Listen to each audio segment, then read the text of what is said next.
Dernière portion de l'entrevue, on va se tourner vers Mme Christine Labelle, la directrice générale de Sainte-Catherine de Hatley, pour faire le point avec elle sur le règlement relatif à l'obligation d'installer des protections contre les dégâts d'eau.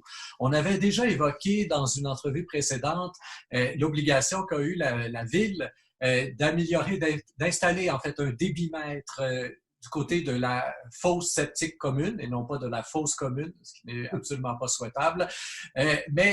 Donc là, on a un débitmètre, mais c'est comme la portion qu'on avait oubliée, dont on n'avait pas parlé finalement la première fois, c'est qu'il y a aussi une obligation pour les citoyens dans tout ça. Madame Labelle, je vous laisse nous dire là, de quoi il en retourne. En fait, c'est pas en lien avec l'obligation du débitmètre. Ça, c'est l'obligation de mesurer le débit quotidiennement via du ministère de l'Environnement. Donc, complètement un autre sujet. Exact. Pour ce qui est des dégâts d'eau, c'est une demande de nos assurances. En fait, c'est une obligation que l'on a d'intégrer à notre réglementation des articles spécifiques qui obligent les gens à avoir des clapets anti-retour. Donc, il y avait un article de loi dans le règlement d'urbanisme déjà à cet effet-là, mais celui que nous a proposé nos assureurs, la MMQ, est plus précis tout simplement.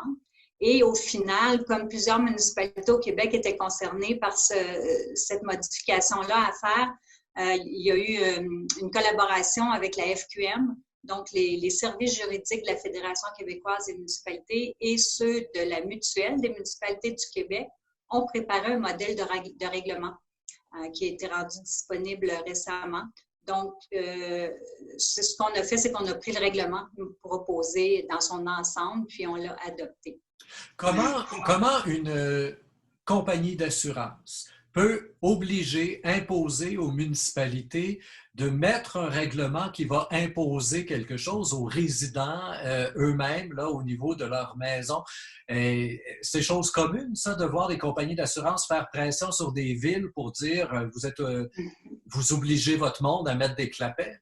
Bien, des assureurs, bien, c'est pas une compagnie, hein? Je ne l'appellerai pas comme ça. Vous vouliez parler, M. Demers? Bien, je t'ai pour dire, ouais, c'est une mutuelle. Puis, dans les faits, ce qu'ils font, une compagnie d'assurance ou une mutuelle d'assurance, peuvent nous assurer ou pas. Quand ils considèrent qu'on a des risques ou une façon de faire qui pourrait nous mettre à risque ou des recours possibles contre la municipalité, or donc payés par l'assurance, ils nous font ce genre de suggestions-là. On a toujours le choix d'adhérer ou pas, mais eux ont toujours le choix et la liberté de nous accepter et nous assurer ou pas aussi. C'est pour ça que ça fonctionne dans les deux sens. Et là, par exemple, ce serait quoi le risque pour la municipalité s'il n'y a pas de clapet sur une maison? C'est la maison qui est inondée, c'est pas la municipalité. Ça n'a rien à voir avec les grandes crues.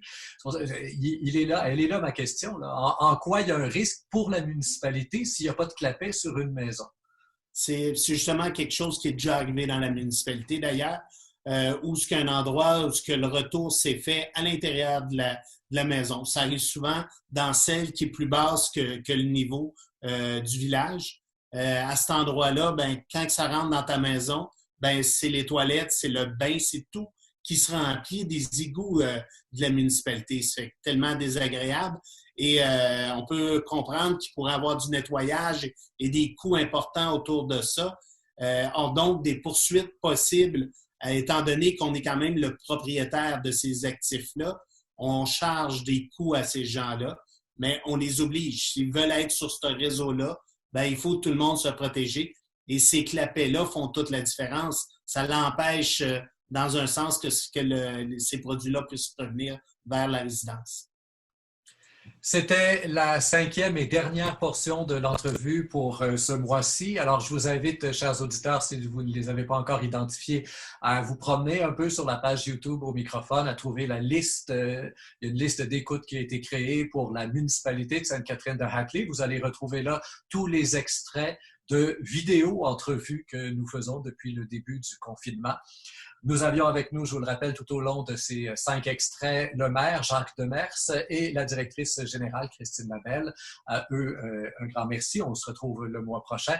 Et quant à vous, chers auditeurs, eh bien, je vous invite à partager, à faire circuler les portions d'entrevues qui vous semblent les plus pertinentes et qui pourraient amener l'information à ceux que vous connaissez dans la municipalité et autour. Au microphone, Rémi Perrin.